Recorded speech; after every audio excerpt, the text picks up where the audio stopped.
Dans l'assemblée des saints, assoiffé je me tiens, que ton onction descende sur moi.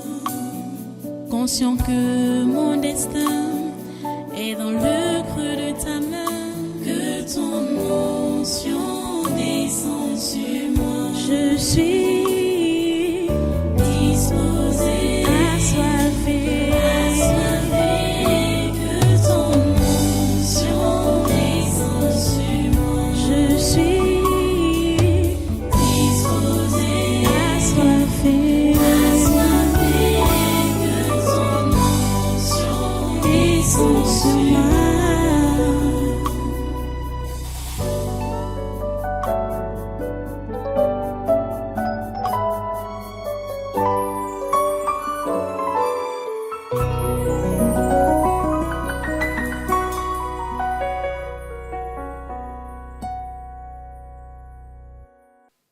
Alléluia.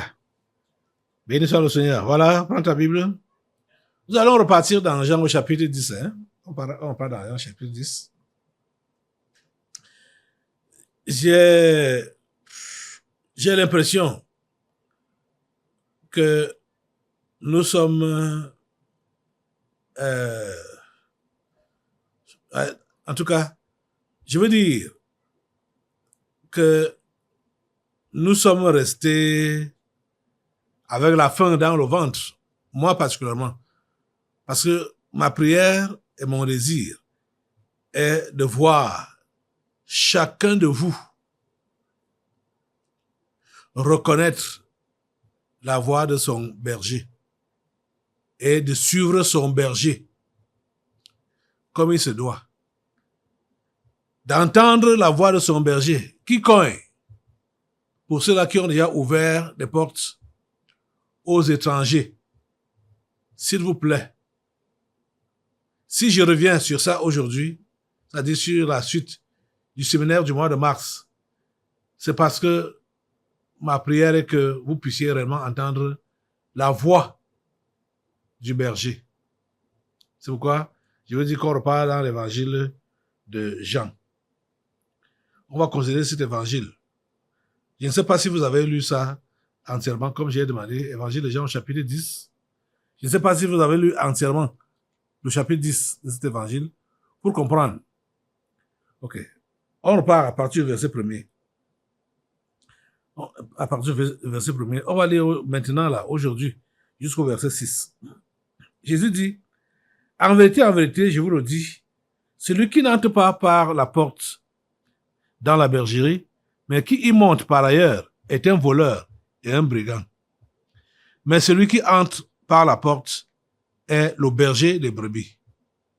Le portier lui ouvre et les brebis entendent sa voix. Il appelle par leur nom les brebis qui lui appartiennent et il les conduit dehors. Lorsqu'il a fait sortir toutes ses propres brebis, il marche devant elles et les brebis le suivent parce qu'elles connaissent sa voix. Elles ne suivront point un étranger, mais elles fuiront loin de lui parce qu'elles ne connaissent pas la voix des étrangers. Verset 6. Jésus leur dit cette parabole, mais ils ne comprirent pas de quoi il leur parlait. C'est le verset 6 là qui m'amène à revenir sur ce que nous avons vu pendant le séminaire. Jésus leur dit cette parabole, mais ils ne comprirent pas de quoi il leur parlait. Parce que je suis sûr que beaucoup n'ont pas compris de quoi on parlait pendant le séminaire. Prions le Seigneur. Dieu Tout-Puissant, s'il te plaît, ouvre ses cœurs, donne-leur l'entendement, la compréhension de ce que tu as à leur enseigner. Oh Dieu, s'il te plaît, parle et permets que tes brebis entendent ta voix et puissent te suivre. C'est ma prière qui t'est adressée au nom précieux de Jésus-Christ de Nazareth. Amen. Voilà, prenez place une fois de plus Soyez les bienvenus à ce programme, ce concours naturel de ce 6 mars 2025. C'est comme la prolongation du séminaire de mars. Jésus est le bon berger. Jésus est le berger. C'est Jésus qui est ton berger. C'est Jésus qui est ton berger. Et Jésus passe par le berger que je suis pour te parler. Donc, pour te parler, t'appeler pour que tu puisses le suivre. Par ton nom, il t'appelle. Il te dit, suis-moi. Quand Jésus a parlé aux Juifs ici, là, ils n'ont pas compris. Ils n'ont rien compris. Est-ce que tu as compris quelque chose? Pendant les 4 jours qu'on a eus, au début de ce mois,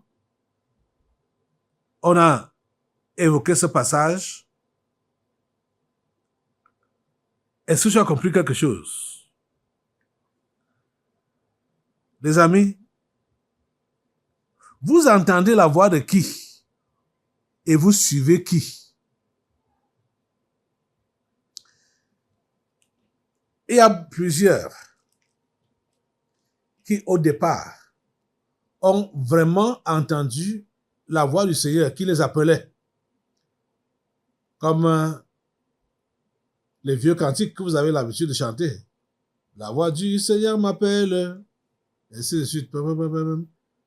Et vous, parfois, pendant même les réunions, vous prenez ce cantique-là. Mais ça ne donne rien. Est-ce que vous reconnaissez sa voix? Est-ce que vous... Peut-être il faut poser la question d'une autre manière. Est-ce que vous reconnaissez encore sa voix? Parce que certains avaient reconnu sa voix dans le passé. Ils ont répondu favorablement. Mais maintenant, là, est-ce que vous reconnaissez encore sa voix? Est-ce que vous reconnaissez encore sa voix? On a compris quand on a lu dans Apocalypse au chapitre 3, verset 20, où Jésus dit, « Voici, je me tiens à la porte et je frappe. Si quelqu'un entend ma voix et ouvre la porte, j'entrerai chez lui, je souperai avec lui et lui avec moi. » Si quelqu'un entend ma voix, en fait, entend la voix de Jésus ici, veut dire également reconnaître cette voix. Parce qu'il y a beaucoup de choses qui t'appellent, beaucoup d'étrangers qui t'appellent. Et Jésus est là aussi en train d'appeler, demander à entrer chez toi. Mais est-ce que tu reconnais sa voix? Est-ce que tu reconnais la voix de Jésus? Jésus t'appelle. Les amis,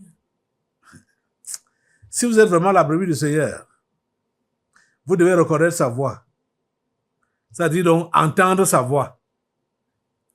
Et vous allez écouter, suivre la direction qu'il vous donne. Vous n'allez pas être embarrassés. Vous n'allez pas être comme des orphelins ou des abandonnés. Si vous savez que vous êtes derrière votre berger, vous n'allez pas vous sentir comme abandonné ou comme délaissé. Vous n'allez pas vous sentir comme misérable. Vous comprenez ça? Les brebis suivent leur berger. Docilement. Les brebis sont dociles. Hein? Les brebis sont dociles. C'est différent des chèvres. Les chèvres sont des récalcitrants, des désordonnés. Mais les brebis sont dociles. C'est pour cela que Jésus a assimilé ses suiveurs ou ses enfants aux brebis. Donc, espérant qu'ils auront le caractère de ces animaux-là, domestiques. qu'on appelle brebis. Est-ce que vous reconnaissez donc la voix de votre berger? Est-ce que vous entendez sa voix? Si oui, pourquoi est-ce que vous demeurez à la place où vous êtes là? Pourquoi est-ce que vous demeurez avec votre cœur fermé? Pourquoi est-ce que vous demeurez derrière les étrangers? Vous êtes toujours derrière les étrangers. Si vous êtes derrière les étrangers, malgré la voix de votre berger qui vous appelle, ça veut dire que vous ne reconnaissez pas sa voix. Donc, vous n'entendez pas sa voix. Parce que ici, là, dans l'Apocalypse chapitre 3, verset 20, là, entendre et reconnaître, c'est synonyme. C'est la même chose. Entendre et reconnaître. Parce que quand le berger parle, il vous appelle par votre nom. Si vous avez reconnu sa voix, vous allez répondre favorablement. Mais si vous reconnaissez sa voix, vous ne répondez pas. Ça veut dire quoi? Vous êtes donc des brebis rebelles, récalcitrants. Hein? C'est ça que vous êtes alors? Non. Jésus dit que ces brebis entendent sa voix et elles le suivent. Au verset 4, écoutez ce que Jésus dit. Lorsqu'il a fait sortir toutes ses propres brebis, c'est-à-dire les mots que Jésus-Christ a utilisés ici, là, chaque mot parle, hein? Parce qu'il dit au verset 3 d'abord, le portier lui ouvre et les brebis entendent sa voix. Il appelle par leur nom les brebis qui lui appartiennent. Il appelle par leur nom les brebis qui lui appartiennent. Et il les conduit dehors. Les brebis qui lui appartiennent. Ça veut dire que dans cette bergerie, il y a des brebis d'autres personnes. Mais il appelle les brebis qui lui appartiennent, qui sont à lui, particulièrement. Les brebis qui lui appartiennent. Lorsqu'il a fait sortir, et il continue verset 4 donc, lorsqu'il a fait sortir toutes ses propres brebis, vous êtes en train de comprendre? Lorsqu'il a fait sortir toutes ses propres brebis, donc, tout ce qui est à lui, proprement dit là, il marche devant elle et les brebis le suivent. Parce qu'elles connaissent sa voix. Si tu es la propre brebis du Seigneur, tu vas reconnaître sa voix et tu vas aller après lui. Tu vas aller après lui. Forcément. Lorsqu'il a fait sortir ses propres brebis, il marche devant elle et les brebis le suivent parce qu'elles connaissent sa voix. Connais-tu la voix du Seigneur? Connais-tu la voix de ton berger? Connais-tu la voix de ton berger? Est-ce que tu es sa propre brebis? Est-ce que tu es sa propre brebis? Qu'est-ce que Jésus veut dire? Vous avez déjà compris que dans la bergerie ici, c'est-à-dire, il faut, en se tenant seulement sur ce cas d'espèce, nous comprenons que dans la bergerie ici, il y a des brebis ou des animaux qui appartiennent à quelqu'un d'autre.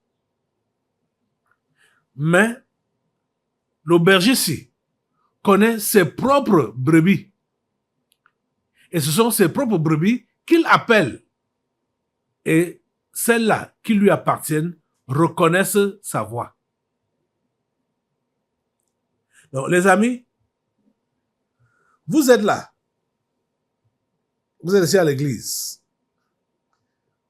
Vous êtes venu avec qui? Vous êtes venu avec qui?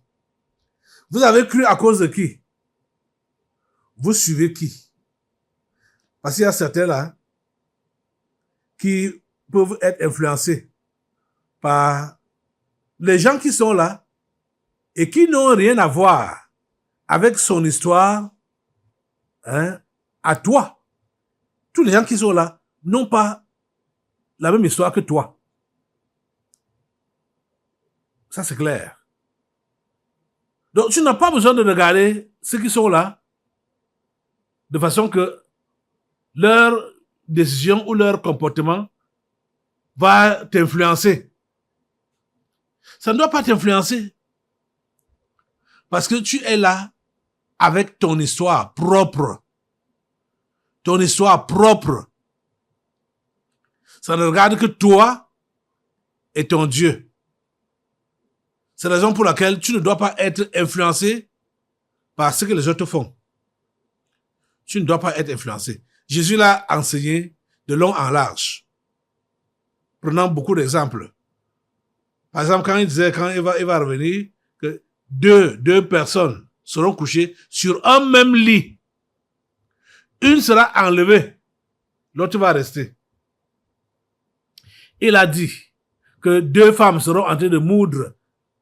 Hein, ils sont en train de piler le mil comme ça ensemble, comme ça se passe au nord là-bas. Pam, pam. Celle-ci fait pam. Quand il soulève, l'autre tape aussi. Bang, bang, bang, bang, bang, bang. Et Jésus dit que une sera enlevée et l'autre laissée. Qu'on peut dire que c'est chacun qui a son histoire avec Dieu. Son histoire propre avec Dieu. Tu n'as pas besoin de regarder ce qui se passe à côté de toi. Non, ça ne te regarde pas. Ce qui se passe à côté là. Rassure-toi que tu reconnais la voix de ton berger. Rassure-toi. Si tu reconnais la voix de ton berger, c'est lui que tu dois suivre. Et non quelqu'un d'autre. Je vous ai toujours enseigné que vous ne devez pas prêter l'oreille à d'autres enseignants ou d'autres prédicateurs. Ici à l'église. Ici à l'église. Votre berger, c'est qui? C'est celui qui vous parle là. C'est lui que vous devez suivre. C'est sa voix que vous devez connaître. Et quand vous avez connu sa voix, quelles que soient les autres voix qui vont parler à côté de vous, vous dire, vous raconter d'autres choses. N'écoutez pas ça. Si ça ne vient pas de votre berger, n'écoutez pas ça. Vous voulez les conseils. Adressez-vous à votre berger. Donc, vous comprenez donc que ces histoires de se connecter à d'autres prédicateurs ou d'autres prophètes et consorts, ça ne relève pas de l'idée de Jésus. Jésus dit que les brebis doivent suivre seulement. Écoutez, verset 4. Lorsqu'il a fait sortir toutes ses propres brebis, il marche devant elles et les brebis le suivent parce qu'elles connaissent sa voix. Les brebis suivent leur berger parce qu'elles connaissent sa voix. Les voix que vous écoutez là, sur le net, à la télé, dans les radios, est-ce que ce sont les voix de votre berger? Est-ce que ce sont les voix de votre berger? Oh mon Dieu. Vous voyez que beaucoup se perdent pour rien. Ou beaucoup sont sur la voie de la perdition pour rien. Pour rien. Hein? Vous ne devez pas écouter les voix des étrangers. Parce que, verset 5, elles ne suivront point un étranger, mais elles fuiront loin de lui. Qu'est-ce que vous devez faire? Vous devez fuir l'étranger. Parce qu'elles ne connaissent pas la voix des étrangers. Elles fuient. On vous appelle, vous fuyez. Quand un étranger vous appelle, vous fuyez. Vous voyez donc comment beaucoup peuvent être naïfs. Oh Seigneur. Il y a, j'aimerais que la dame là soit là dimanche. Bon, ils habitent loin. Donc ils viennent seulement les dimanches, ici, en présentiel. C'est celle-là, Bénizette. C'est Bénizette? Oui, Bénizette. Qui fait... Bon, Sébastien. Je ne sais pas si c'est son beau-frère ou son... Je ne sais pas quel est leur lien de parenté ou quelles sont les affinités qu'ils ont ensemble. J'aimerais qu'il soit encore là. J'aimerais qu'il soit là dimanche. C'est là que je vais évoquer ce que je voulais évoquer là. Je crois que il faut qu'on les appelle pour leur dire de ne pas manquer ce dimanche. Ils habitent loin. Hein? Ils habitent très loin d'ici. Puisque la fille veut se marier. Quand le garçon lui a proposé en mariage, elle a accepté. Elle va avoir mon opinion. Elle a accepté avant d'abord de me dire, de me tenir informé. Vous voyez? Elle n'a pas agi comme une bonne brebis. Si elle avait déjà donné son accord. En attendant seulement que je confirme son accord. Vous voyez? Ça même très étonnant de voir que ça se passe comme ça avec elle, où elle n'a pas suivi, elle est quand même ici à l'église depuis longtemps, comme j'enseigne concernant le mariage. C'est pourquoi je lui ai demandé de lire le livre sur le mariage, au cas où elle n'a pas bien suivi tout ce que j'enseigne ici là. Ce que je vous enseigne, vous n'avez pas besoin d'aller demander à un tiers si l'enseignement là est correct. Si vous vous comportez de cette façon-là, ça veut dire que vous n'êtes pas brebis d'ici. C'est pas moi qui suis votre berger. Hein?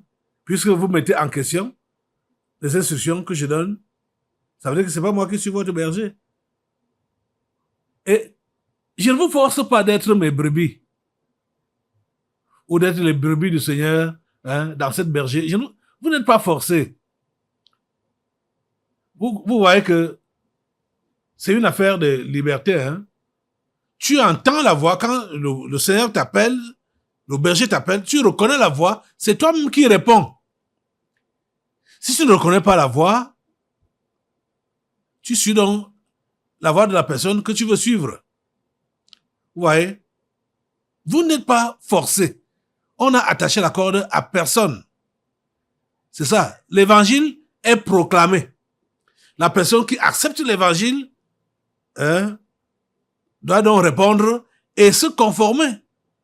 Tu ne vas pas dire que tu as accepté l'évangile et tu ne te conformes pas. Ça veut dire, tu as donc fait quoi? Tu as accepté l'évangile pour venir combattre à l'intérieur? Non.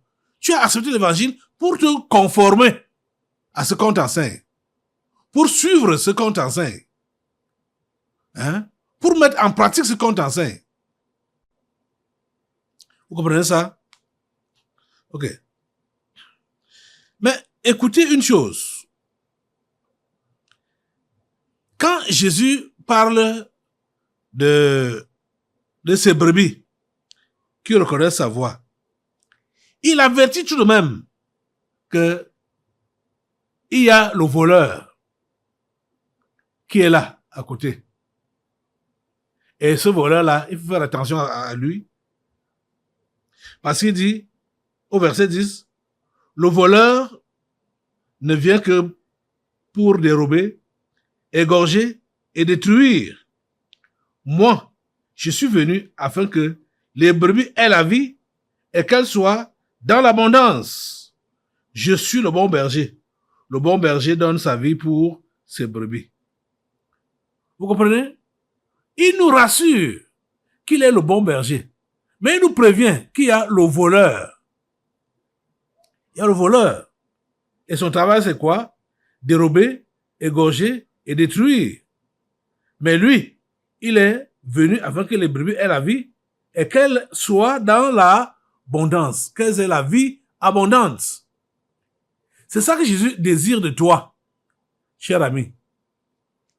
Toi, qui es donc derrière un étranger, tu ne sais pas ce que Jésus a préparé pour toi.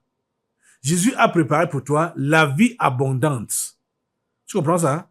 Jésus a préparé pour toi la vie abondante. Il veut que tu aies la vie et que tu sois dans l'abondance, pas dans la misère.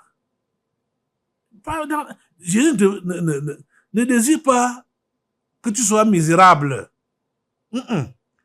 Jésus veut que tu aies la vie abondante.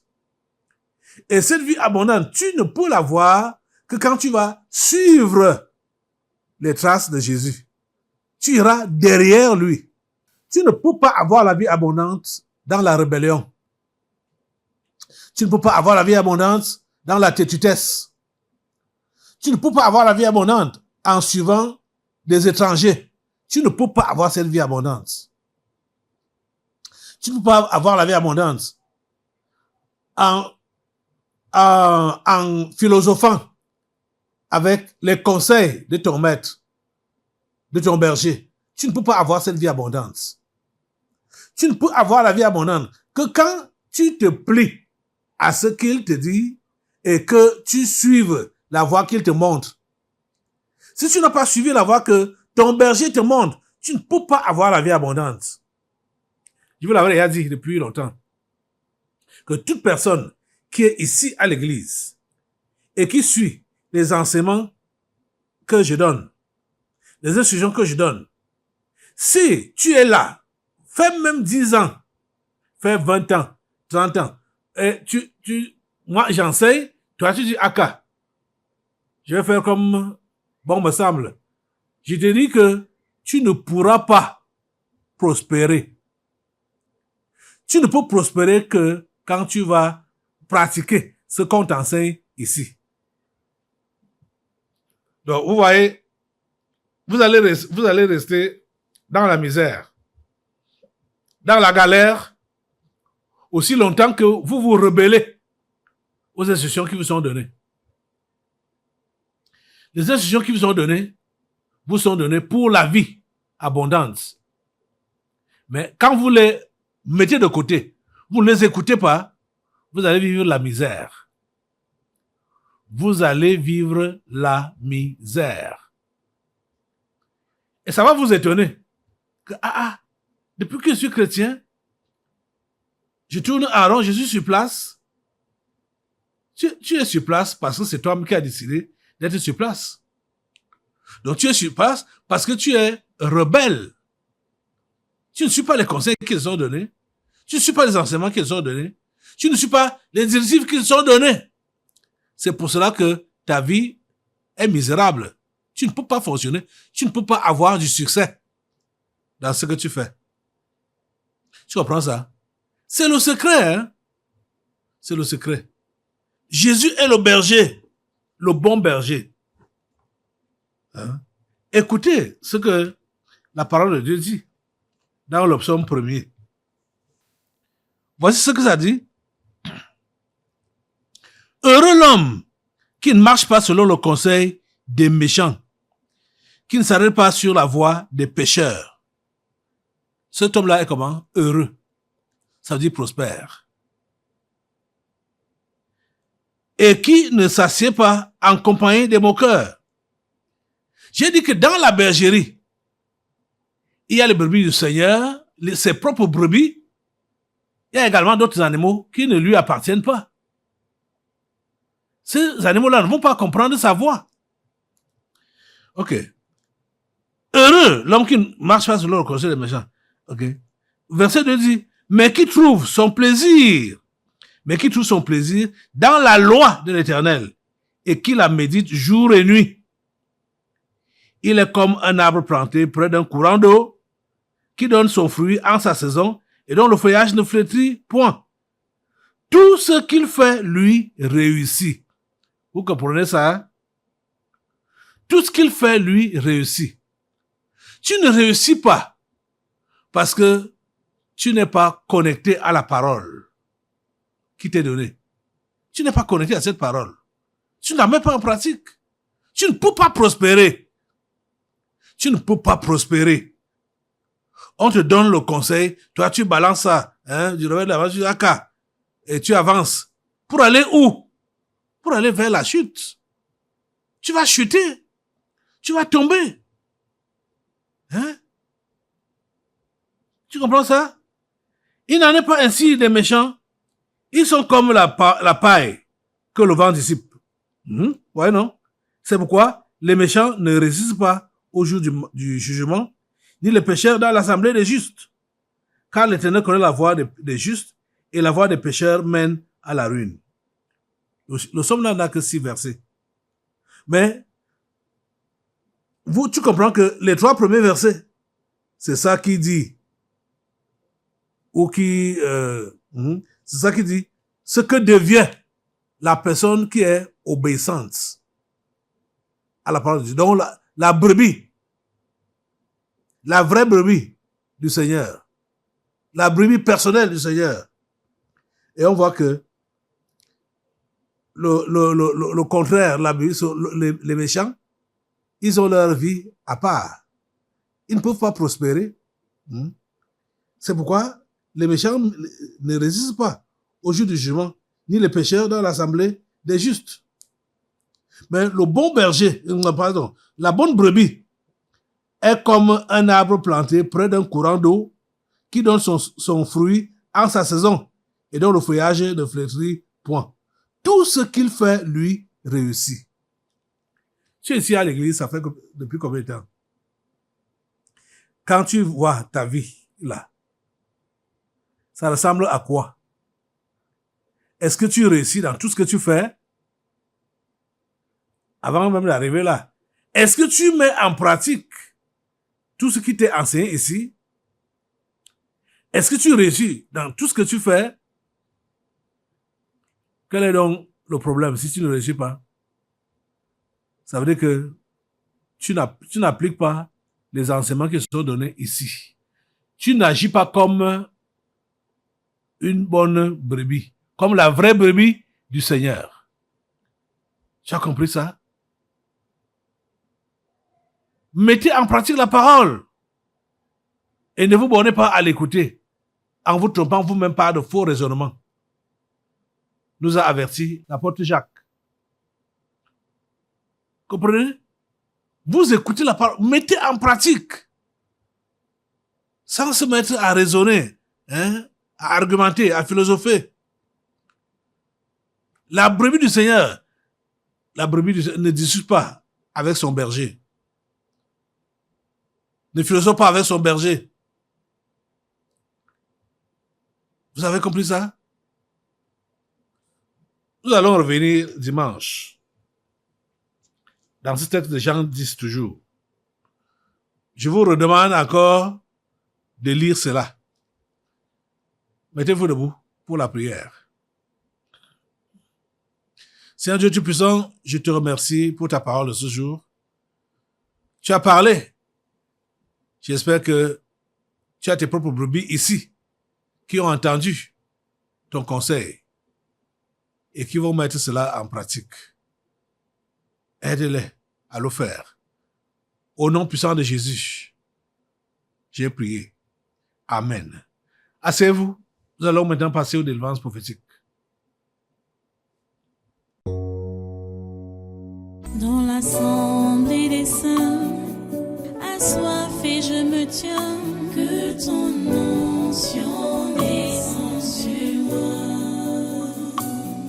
Conscient que mon destin est dans le creux de ta main, que ton onction descende sur moi. Je suis disposé, assoiffé,